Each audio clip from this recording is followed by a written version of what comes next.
خواجین و حضرات، پروردگار عالم نے ایک بہت خوبصورت آیت میں جو ہم سب لوگوں کے لیے انتہائی خوشخبری کا باعث ہے، بلکہ جب یہ آیت پہلی مرتبہ آئی تو اصحاب رسول کے دل بڑے خوشحالہ ہوئے، اور کل یا وہ آیت یہ ہے، کل یا عبادی الذین اسرفوا علی انفسہم، کہہ دے اے پیغمبر تم لوگوں نے جنہوں نے اپنی ذات پہ بڑے اسراف کیے، جنہوں نے اپنی صلاحیتوں کو بے جا خرچا۔ یہ یاد رکھیے کہ خدا گناہ کو ایک اچھی صلاحیت کو بے جا خرچنے کو کہتا ہے، اسراف کہتا ہے۔ یہ یاد رکھیے کہ اللہ تعالیٰ نے سب سے پہلا جو کلمہ توبہ سکھایا ہے اس میں اسراف کا ذکر ہے اور خسارے کا ذکر ہے۔ ظاہر ہے کہ جو صلاحیتیں اللہ نے ہمیں اپنے لیے دی، اگر مصرفانہ خرچیں گے تو ہمیں خسارہ ضرور ہوگا۔ تو پہلی دعا جو آدم کو اللہ نے دی، ربنا ظلمنا انفسنا وَإِن لَّمْ تَغْفِرْ لَنَا وَتَرْحَمْنَا لَنَكُونَنَّ مِنَ الْخَاسِرِينَ۔ اور یہاں بھی اللہ تعالیٰ بار بار یہ اصرار فرماتے ہیں کہ گناہ آپ کا لفظ ہے۔ گناہ دراصل انسان کے بیلنس شیٹ میں خسارے پیدا کرتا ہے، اس لیے خدا بار بار یہ کہتا ہے کہ کل یا عبادی الذین اسرفوا علی انفسہم لا تقنطوا من رحمت اللہ۔ تمام گناہ کرنا، تمام خطائیں کرنا، تمام اسراف کرنا، مگر اللہ کی رحمت سے مایوس نہ ہو، اس لیے کہ ان اللہ یغفر الذنوب جمیعا، یہ ٹوٹلٹی کا لا کہ بے شک تمہارا اللہ تمام گناہ معاف کرتا ہے، انہ هو الغفور الرحیم۔ اب جن لوگوں کا آپ ذکر کرتے ہیں ان کی مثال یہ ہے کہ ایک شخص بڑا مخشر ہے، بڑا نیک ہے، 5 وقت کی نماز پڑھتا ہے اور 10-20 سال سے اس کا طریقہ زندگی یہی ہے، مگر وہ 10-20 سال کے بعد اچانک پتہ لگتا ہے کہ یہ ہیروئن فروش ہے۔ اس کی یہ کوالٹی جو ہے اس کی 20 سال کی کارکردگی کو تہو بالا کرنے کے لیے کافی ہے۔ And suddenly in a flash all his accomplishment will be lost۔ اسی طرح وہ لوگ جو صبح و شام نیکیاں کرتے ہیں، خیر کا کام کرتے ہیں، جو اچھی صلاحیتوں کے مالک ہیں، یا انہوں نے بڑے سائنٹیفک اصلاحات دی ہیں جیسے مادام تریسیا، تو خدا کہتا ہے کہ جن لوگوں نے سارے اچھے کام جس مقصد کے لیے کیے ہیں میں نے صلہ لوٹا دیا، میں نے ان کو شہرت دی، عزت دی، محبت دی، لوگوں کا خلوص دیا، ہر جگہ استقبالیے دیے، بینرز لگے، مگر چونکہ انہوں نے میری ذات کے ساتھ بے پناہ ناانصافی کی۔ وہ ناانصافی کیا ہے؟ ناانصافی یہ ہے کہ اللہ کا دین جو آدم سے شروع ہوا، جزوی طور پہ نسل انسان کی تربیت کرتا کرتا بالآخر موسیٰ و عیسیٰ تک آیا، جب عیسیٰ بھی آ گئے، موسیٰ بھی آ گئے، تو جب رسول اللہ تک بات پہنچی، یعنی دوستی کے یہ رشتے آگے بڑھتے ہوئے اللہ کے اس میجر دوست تک آئے جس سے پہلے قرآن اس کی وجہ سے جاری تھا۔ پہلے قرآن اسی کی وجہ سے جزوی طور پہ اتر رہا تھا۔ جب وہ تشریف لے آئے تو اللہ تعالیٰ نے کہا الیوم اکملت لکم دینکم، یہ نہیں کہا کہ نیا دین دیا، بلکہ آدم سے لے کر تمام صحائف پیغمبران کے رستے سے گزرتا ہوا دین جب محمد رسول اللہ تک آیا تو یہ جس اکیڈمی آف ریلیجن میں کسی طالب علم نے داخلہ لیا تھا بیسک کلاس میں 5ویں میں، وہ اب PhD تک آ گیا۔ الیوم اکملت لکم دینکم واتممت علیکم رحمتی، کہ آج نہ صرف میں نے میسج اور دین پورا کیا بلکہ نعمت تمام کر دی۔ اگر آدم میں نے نعمت رکھی اور موسیٰ میں تمہارے لیے رحمت رکھی اور عیسیٰ میں رکھی، تو آج تمام رحمت عالم سمیٹ کر محمد میں رکھے۔ جہاں میں نے نعمت تمام کر دیا وہاں میسج تمام کر دیا، اس لیے کہ انسان بلوغت فکر کے اس مرحلے میں آ گیا تھا کہ اب میسج پورا قبول کر سکتا تھا۔ قوم عیسوی یک طرفہ قوم، ان کے ہاں جذباتی تمام کی تمام ٹیچنگ جو حضرت عیسیٰ علیہ السلام کی ہے وہ اندرونی، وہ قوانین جو آج پریکٹیکل ہیں، وہ قوانین کہ جس نے ہمسائے کی بیوی پہ بری نگاہ ڈالی اس نے گویا زنا کا ارتکاب کیا، جس نے اپنے بھائی کے خلاف یہ سوچا اس نے گناہ کبیرہ کا ارتکاب۔ اگر آپ ان قوانین جس نے آپ کے منہ پہ ایک تھا اسے دوسرا تھا گال آفر کریں، یہ تمام چیزیں اندرونی شریعت کی تھی۔ جب تک آپ بہت گہرے اخلاص میں نہ جائیں، یہ ٹوٹیلٹی کا ریلیجن نہیں ہے، یہ چند ایک لوگوں کا ریلیجن ہے جو خدا کی طرف اتنی شوق عبادت سے بڑھے کہ ہر بات کو اپنے اوپر قبول کریں اور اپنے جبر و سختی سے اس موقف کی تائید کریں جو حضرت عیسیٰ نے دیا تھا۔ اس سے پہلے حضرت موسیٰ کا تمام مذہب پریکٹیکل مذہب تھا، اسی لیے اس مذہب وہ بالکل ایسا تھا جیسے آج ہمارا ڈاگمیٹک مولوی کا مذہب، کہ اس کو پریکٹیکل ریلیجن کے سوا اور کوئی بات آگے نظر نہیں آتی۔ خاتون حضرات، میں ایک سوال آپ سے بھی پوچھ سکتا ہوں کہ کسی اکیڈمی میں، کسی اسکول آف تھاٹ میں انٹری کے وقت اور اس سے نکلنے کے وقت میں کوئی پروگریس ریکارڈ تو ہوتی ہے۔ اگر میں ایک یونیورسٹی میں 11ویں میں داخل ہوا اور میں ایم اے کر کے نکلا ہوں تو کم از کم میں اپنے آپ کو کہہ تو سکتا ہوں کہ میں نے علم میں کچھ اضافہ کیا، کچھ ترقی۔ یہ کون سا مذہب ہے جو اسلام آپ لیے پھرتے ہو کہ اس میں آپ 6ٹی 7ویں جماعت میں نماز اور روزہ سے ابتدا کرتے ہو اور نماز اور روزہ پڑھتے پڑھتے گزر جاتے ہو اور کچھ نصیب نہیں ہوتا۔ یہ ایک ایسا مذہب بن گیا ہے کہ جس میں فکری ذہنی جلا کی ایک رمق باقی نہیں رہتی، اور جو لوگ اس میں آگے ترقی کرتے ہیں لگتا یہ ہے کہ مذہب تمام کا تمام کسی مابعد طبیعتی تاثر سے خالی ہے۔ آپ یقین کرو عمر گزری کہ میں اس حدیث کے مصداق ایک شخص کو ڈھونڈنے کی کوشش کرتا رہا کہ فراست مومن سے ڈرو وہ اللہ کے نور سے ڈرتا ہے۔ یہ کہاں سے ملیں گے لوگ؟ اگر مذہب میں نہیں ملیں گے تو فراست مومن والے لوگ کہاں سے ملیں گے جو اللہ کے نور سے دیکھتے ہیں؟ یہ مذہب کی ایک کیٹیگری تھی۔ صرف 2 مثالیں میں آپ کو بتا رہا ہوں کہ حضرت معاذ بن جبل نے فرمایا یا رسول اللہ صلی اللہ علیہ وسلم، یہ صحیحین کی حدیث ہے کہ جب میں نماز پڑھتا ہوں تو مجھے لگتا ہے کہ ملائکہ مجھے جنت کا در کھول کے دکھاتے ہیں۔ فرمایا معاذ یہ اخلاص ہے۔ پھر حضرت اسید بن حضیر نے فرمایا یا رسول اللہ میں قرآن پڑھ رہا تھا تو بادل جھک جائے اور ان میں ٹمٹماتی ہوئی روشنیاں تھیں۔ حضور نے فرمایا اگر تم تلاوت جاری رکھتے تو یہ ملائکہ تھے جو تیری تلاوت سن کے جھک آئے تھے اور بادلوں سے نکل کر تجھ سے مسافہ کرتے۔ یہ عجیب و غریب باتیں لگتی اکیڈیمکلی۔ یہ باتیں اس دور میں جبکہ آپ اتنی آبجیکٹیو سائنٹیفک طرز عمل کے مالک ہیں، یہ بڑی عجیب باتیں لگتی ہیں۔ مگر اگر آپ ان ساری عجیب باتوں کو سمیٹ لیں اور ساری غریب باتوں کو سمیٹ لیں تو بات پھر اسی بنیادی کوسچن پہ آ کے رک جاتی ہے کہ آپ اللہ کو مانتے ہو کہ نہیں مانتے، آپ اللہ کو جانتے ہو کہ نہیں جانتے۔ کچھ سسٹم ہی ایسے ہیں سارے کہ صرف اللہ ہی سے تشخص پاتے ہیں سارا ریلیشن۔ اگر اس بنیاد پہ دیکھا جائے تو خداوند کریم ان لوگوں کو کیا صلہ دے گا کہ جو ابتدا کو تو تسلیم کرتے ہیں مگر جب اللہ کی انتہا کے جب چھوٹے چھوٹے دوستوں کو مانتے چلے آئے اور جب بہترین دوست پہ آئے تو انکار کر دیا۔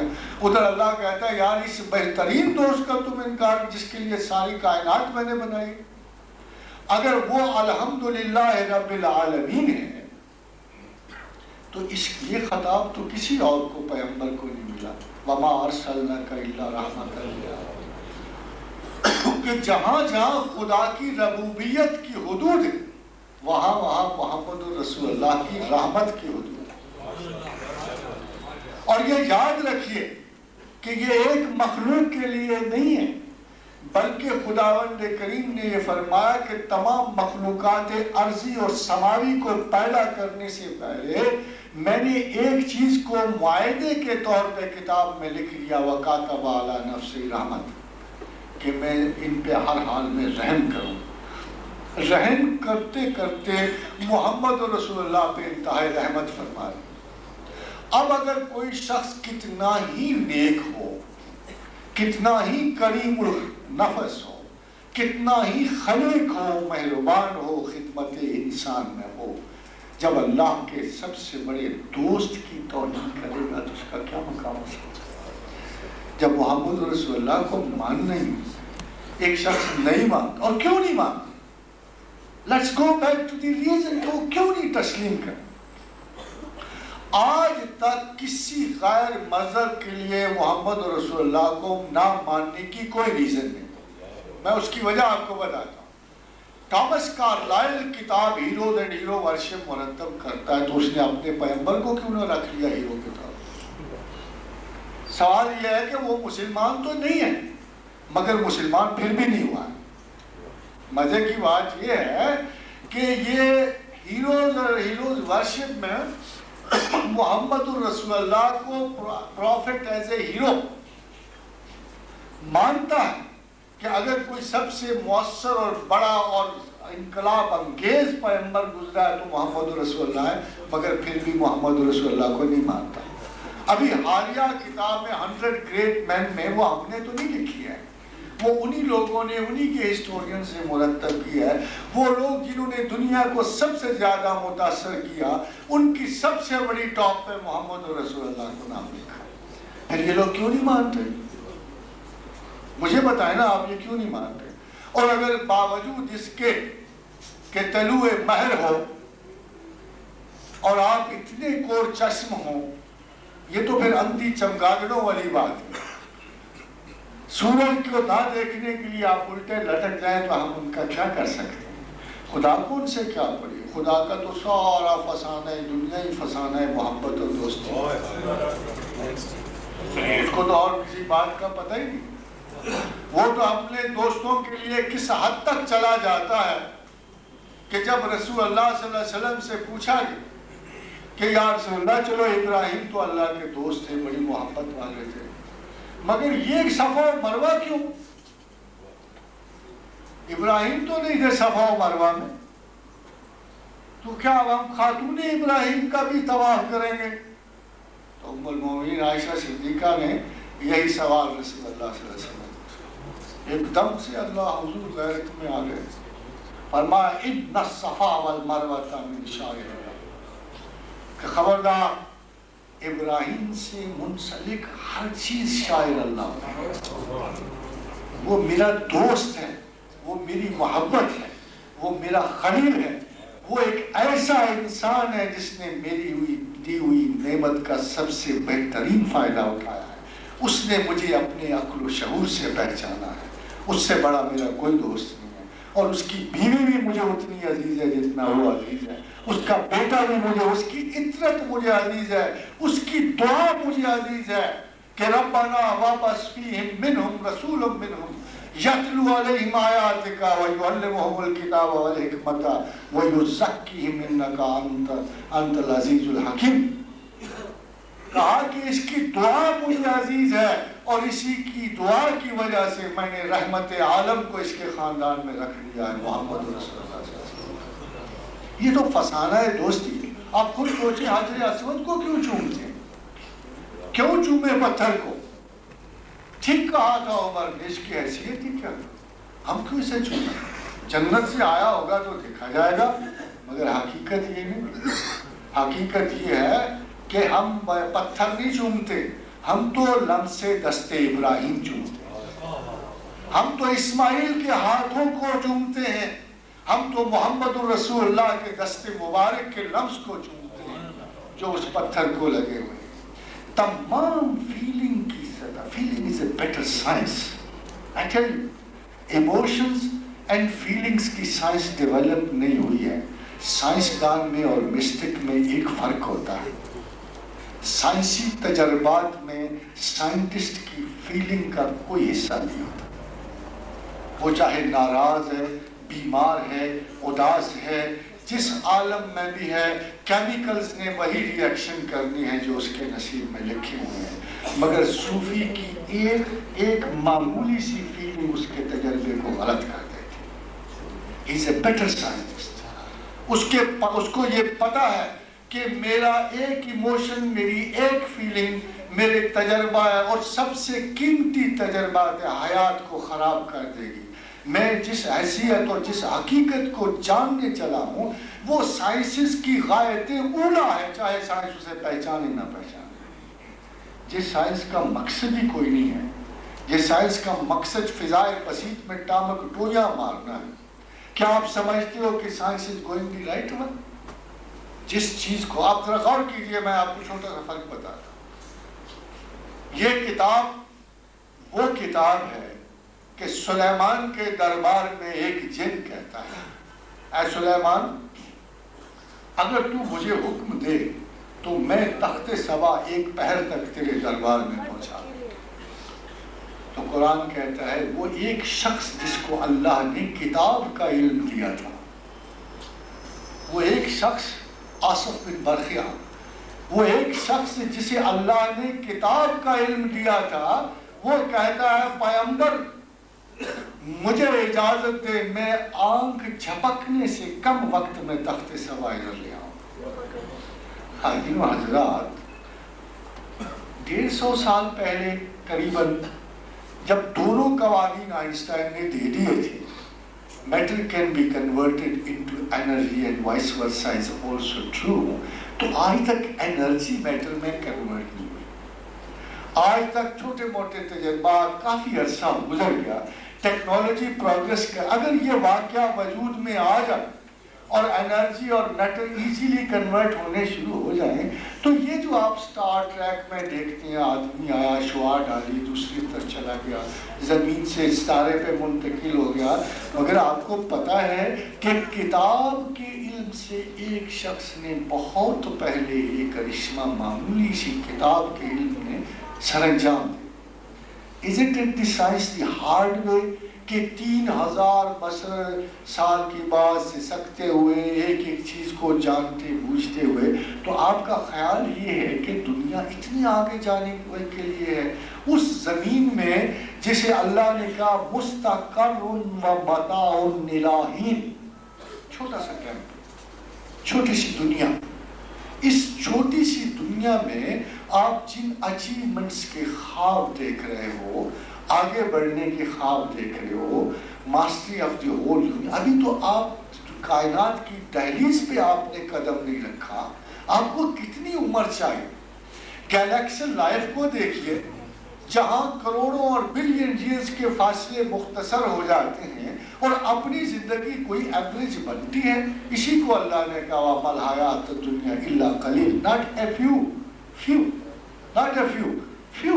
اتنی قلیل ہے کہ کوئی تناسب نہیں بنتا حیات انسانی کا حیات کائنات کے ساتھ. کیا آپ کو اب بھی یہ توقع ہے؟ میں نے کہا نا انسان نارسسسٹ ہے, اپنے وجود کی لذت میں ڈوبا ہوا, اپنے آپ کو اس کائنات میں تنہا اور آقا سمجھتا ہوا انسان جو ہے یہ سمجھتا ہے میں خدا کا اتنا لاڈلا ہوں کہ شاید اس چھوٹے سے کیمپ سے نکل میں تسخیر عالم کروں گا, کرے گا, مگر بغیر خدا کے نہیں, اپنے سائنٹیفک عروج سے نہیں, بلکہ خدا کی کرم سے اور اس زندگی سے گزر جانے کے بعد وہ اس کائنات کے تسخیر کا قابل ہو سکتا ہے. اس وجود کے ساتھ نہیں, یہ پیرشیبل وجود ہے, اس میں صرف ایک چیز پرماننٹ ہے, وہ ہلکی سی سیلیکون چپ جس کو آپ روح کہتے ہیں, وہ اتنی باریک ہے کہ حضرت آدم علیہ السلام کو دکھایا گیا, حدیث ہے کہ اللہ نے ان کو تمام اولاد آدم ان کی ہتھیلی, حضرت آدم کا ہاتھ کتنا بڑا ہوگا, میرے تو ہاتھوں کے برابر ہوگا, بڑے قد کے تھے چلو, مگر وہ کتنی ارواح ہوں گی, کتنی موٹے موٹے دانے ہوں گے جو ایک ہاتھ پہ دکھا دیے گئے. اتنی باریک اسپیشلائز پروسیسڈ چپ ہے یہ روح کہ اس کو نکالتے ہوئے بھی بندے کو تکلیف بڑی ہوتی, بڑا لمبا آپریشن ملائکہ کرتے ہیں, انویزیبل آپریشن. اس کے علاوہ تمام چیزیں جو ہیں, اس کا انفراسٹرکچر بھی ڈسٹرکٹیبل ہے اور اس کا لوور سٹرکچر بھی ڈسٹرکٹیبل, سوائے اس روح کے جو بڑی احتیاط سے, انسان ازلی نہیں ہے مگر ابدی ضرور ہے, اور جہنم اور جنت کے دونوں مظاہر کے لیے لمبی تیاری وہ کر رہا ہے. وہ تسخیر عالم کے لیے نہیں آیا بلکہ صرف ایک سوال کا جواب دینے کے لیے آیا ہے، اِنَّا هَدَيْنَا السَّبِيلَ اِمَّا شَاكِرًا وَإِمَّا كَفُورًا۔ دنیا سے گزر جائیں گے، قبر کے دہانے پہنچیں گے، اسے ایئرپورٹ ٹو دی گیلیکسی، قبر کو چھوٹی سی جگہ تو نہیں ہے، ادھر گیلیکسیز ہیں جو ہیون کو جاتی ہیں، ادھر گیلیکسیز ہیں جو ہیل کو جاتی ہیں۔ پاسپورٹ آپ کے ہاتھ میں ہے، من ربوں کا، کس کو پوچھتے چلے آئے؟ مادا قصہ تو نہیں جواب دے سکتے، امپاسبل۔ بھائی کس کی سنی؟ کوئی کہتا میں نے اللہ کو مانا، اچھا اللہ کو مانا اور اس کے رسول کو نہ مانا، تم خدا کے ساتھ بھی پارٹی بازی تخلیق کر کے آئے، مجھے بھی الجھا رہے ہو پارٹی بازی میں کہ محمد کو مانا اور عیسیٰ کو نہ مانا، اور عیسیٰ کو مانا اور محمد کو نہ مانا۔ یہ میرے لوگوں میں نہیں ہوگا۔ آپ کو یاد ہے یہودی کہا کرتے تھے ہمارا پیغمبر تو جی میکائیل ہے، ہمارا پیغمبر نٹ پیغمبر، تو وہ کہا کرتے تھے کہ ہمارا پیغمبر تو میکائیل ہے، ہمارے جبرائیل سے کوئی، جبرائیل تو ہمارا دشمن فرشتہ ہے۔ تو حضرت عمر قریب سے گزرے، انہوں نے ایک یہودی سنے کہا اور بدبخت کوئی اللہ کے ایک فرشتے کو دوست بناتا اور ایک کو دشمن بناتا، یہ تو سب اللہ کے بندے اور سب ہمارے لیے۔ وہی حساب یہ ہے کہ جو یہود کہتے تھے وہی ابھی اگر کوئی یہ بعد میں آنے والا بھی کوئی مشرق والا کہے گا کہ یہ محمد میرے نہیں ہے، عیسیٰ میرے ہیں۔ میں آپ کو چھوٹا سا واقعہ سناؤں۔ In my tour abroad I met a lady جس کو 12 سال سے نیند نہیں آئی تھی، اس کا نام جوائس تھا، تو نیند نہیں آئی تھی۔ تو اس نے مجھے کہا کین یو ہیلپ؟ میں کہا یس آئی کین ہیلپ۔ تو اس نے کہا ہاؤ ٹو ڈو اٹ؟ تو میں نے کہا ایک شرط ہے۔ کہنے کیا؟ میں کہا would you believe in my prophet to be a prophet؟ میں کہا اپنے اوپر ایک احسان کرو، جب میں تمہارا پیغمبر مانتا ہوں تو کم از کم تم میرے لیے ہی میرا پیغمبر مان لو، میں اخلاقاً۔ تو اس نے کہا نہیں میں تو سمجھتی ہوں he was a prophet، after all there are two great nations on earth، ایک کرسچن ہے ایک مسلم ہے، تو کوئی حرج نہیں، I don't mind۔ if you don't mind believing in تو میں تمہیں تصویر دے دیتا ہوں۔ تو آپ یقین کرو 15 دن کے بعد she rang me up and she said Professor it works I'm sleeping، it works I'm sleeping۔ یعنی آپ دیکھیں کہ ذرا سی ہلکی سی شناخت میں خود بڑا حیران ہوا۔ میں نے کہا یہ 12 سال کی جاگ رہی، کہتی میری رات پلک لگتی نہیں، پلک سے جو پلک کیا مصرع ہے اس کا شیفتہ کا کہ لگتی نہیں پلک سے، پلک جو تمام سب ایک شعبدہ ہے اس نگاہ نیمباز کا۔ تو میں تو یہ کہتا ہوں کہ یہ دور حاضر کی تعزیر جو ہم پہ نازل ہے اور جس میں یہ سوال بار بار اٹھتا ہے کہ وہ بڑے نیک لوگ ہیں، یہ بڑے اچھے کام کرنے والے ہیں، انہوں نے خدا سے کیا چاہیے کی؟ توہین خداوند کے مرتکب ہوتے ہیں وہ لوگ جو اللہ کے ایک پیغمبر کو مانتے ہیں اور ایک کو نہیں